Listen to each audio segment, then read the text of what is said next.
ಜೀವನದಲ್ಲಿ ಖರ್ಚು ಅನ್ನೋದಿರಬೇಕು. ಆದರೆ ನನ್ನ ಜೀವನದಲ್ಲಿ ಉಲ್ಟನೇ ಆಗೋಗಿದೆ.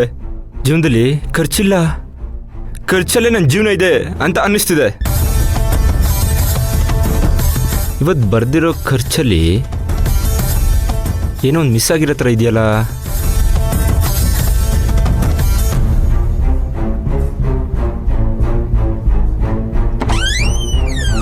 ಶ್ರೀಮಂತು, ಟಿ ಡ್ರೈವರ್ ಆಚೆ ವೆಯ್ಟ್ ಮಾಡ್ತಾ ಇದ್ದಾನೆ. ಅಪ್ಪ, ನಿಮ್ಮ ಫ್ರೆಂಡ್ ನನ್ನ ಏನಂತ ಅನ್ಕೊಂಡಿದ್ದಾರೆ? ನನ್ನ ಹೆಸರುಗಷ್ಟೇ ಶ್ರೀಮಂತ ಅಪ್ಪ, ದುಡ್ಡಲ್ಲಿ ಮಾಮೂಲಿ ಸೀದಾ ಸಾದ ಮನುಷ್ಯ ಅಲ್ಲ. ಆದರೂ ಎಲ್ಲದಕ್ಕೂ ಒಂದು ಲಿಮಿಟ್ ಅಂತ ಇರುತ್ತೆ.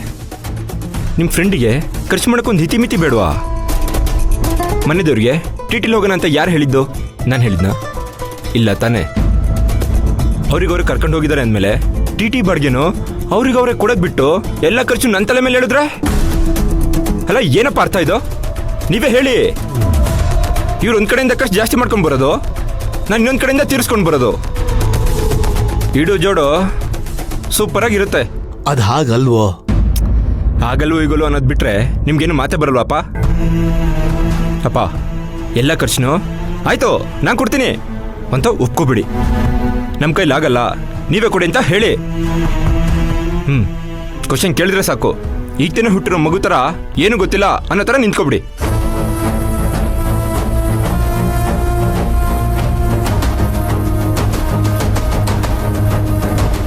ತಗೊಳ್ಳಿ, ಟಿ ಡ್ರೈವರಿಗೆ ಕೊಡಿ. ಸರಿ ಶ್ರೀಮಂತು. ಒಂದು ನಿಮಿಷ ಕೊಟ್ಬಿಟ್ಟು ವಾಪಸ್ ಬನ್ನಿ. ನಿಮ್ಮ ಹತ್ರ ಕೆ ಜಿ ಗಟ್ಟಲೆ ಅಲ್ಲ, ಕ್ವಿಂಟಲ್ ಗಟ್ಟಲೆ ಮಾತಾಡೋದಿದೆ, ಅರ್ಥ ಆಯ್ತಾ? ಕೊಟ್ಬಿಟ್ಟು ಬನ್ನಿ. ಹಾಂ ಸರಿ ಶ್ರೀಮಂತ್.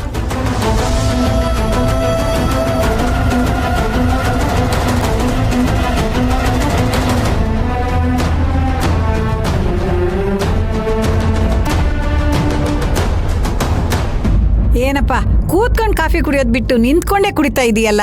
ಪರವಾಗಿಲ್ಲ ಬಿಡಿಯಮ್ಮ, ಡೈಲಿ ಕುಂತ ಇರ್ತೀವಲ್ಲ, ಸ್ವಲ್ಪ ಹೊತ್ತು ನಿಂತ್ಕೊಂಡ್ರೆ ಏನಾಗಲ್ಲ.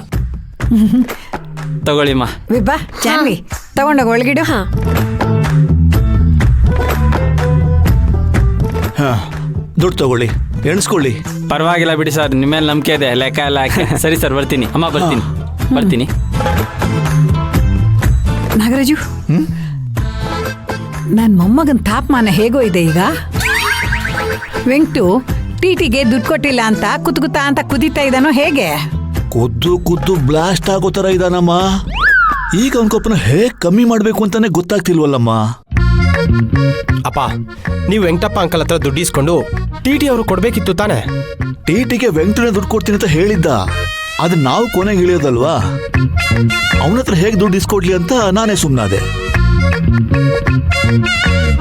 ಈಗ ನೋಡಿದ್ರೆ ಎಲ್ಲ ಉಲ್ಟಾ ಪಲ್ಟಾ ಆಗ್ಬಿಟ್ಟಿದೆ. ಎಲ್ಲೋ ಹೋಗ್ತಾ ಇರೋ ಬಾಣನ ಹಿಡಿದು ಎದೆಗೆ ಚುಚ್ಕೊಳ್ಳೋದ್ರಲ್ಲಿ ನಿನಗೇ ಮೊದಲನೇ ಸ್ಥಾನ ಕೊಡ್ಬೇಕು ಕಣ. ಓನಮ್ಮ, ಯಾಕೋ ಇದು ಅದೇ ತರ ಆಗ್ತಿದೆ. ತಲೆ ಬೇರೆ ನೋಯ್ತಾ ಇದೆ. ಅಪ್ಪ, ಕಾಫಿ ಕುಡೀರಿ, ತಲೆನೋವು ಸ್ವಲ್ಪ ಕಮ್ಮಿ ಆಗ್ಬೋದು. ಬೇಡಮ್ಮ ಬೇಡ, ನಿಮ್ಮ ಅಣ್ಣ ಇನ್ನೂ ನನಗೆ ಬೈಯೋದಿದೆ. ಆ ಬೈಗಳು ಎಲ್ಲ ಬೈಸ್ಕೊಂಡು ಆಮೇಲೆ ಒಟ್ಟಿಗೆ ಬಂದು ಕಾಫಿ ಕುಡಿತೀನಿ. ಬಂದೇ ಇರು.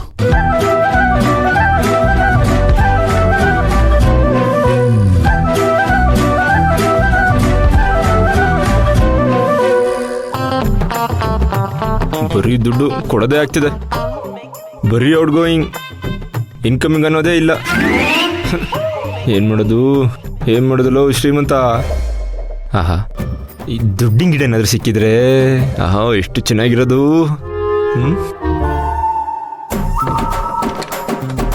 ಶ್ರೀಮಂತು, ಬನ್ನಿಪ್ಪ ನೋಡಿ. ತೊಳಿ, ಲೆಕ್ಕ ನೋಡಿ. ನನ್ನ ಮುಖ ನೋಡ್ತೀರಾ? ಇಲ್ಲಿ ಲೆಕ್ಕ ನೋಡಿ, ತಗೊಳ್ಳಿ. ಹಾ, ನೋಡಿದ್ರಾ? ನಾನು ಮದುವೆಗೆ ಹಾಕಿರೋ ಬಜೆಟ್ ಎಷ್ಟು ಹೇಳಿ? ಹಾ, 2 ಲಕ್ಷ. ಆದರೆ ಈಗ ಆಗಿರೋ ಮದುವೆ ಖರ್ಚು ಎಷ್ಟು ಗೊತ್ತಾ?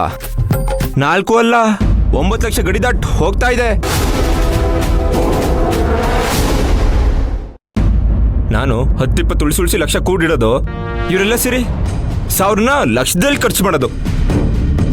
ಸರಿ ಹೋಗ್ಲಿ, ಈ ಮದುವೆ ಖರ್ಚೆಲ್ಲ ಇಲ್ಲಿಗೆ ಮುಗಿಯುತ್ತಾ?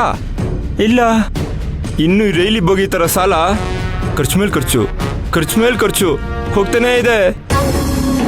ಮದ್ವೆನ ಎಷ್ಟು ಖುಷಿಯಾಗಿ ಎಷ್ಟು ಸಂತೋಷವಾಗಿ ಎಂಜಾಯ್ ಮಾಡೋಣ ಅಂತ ಇದ್ರೆ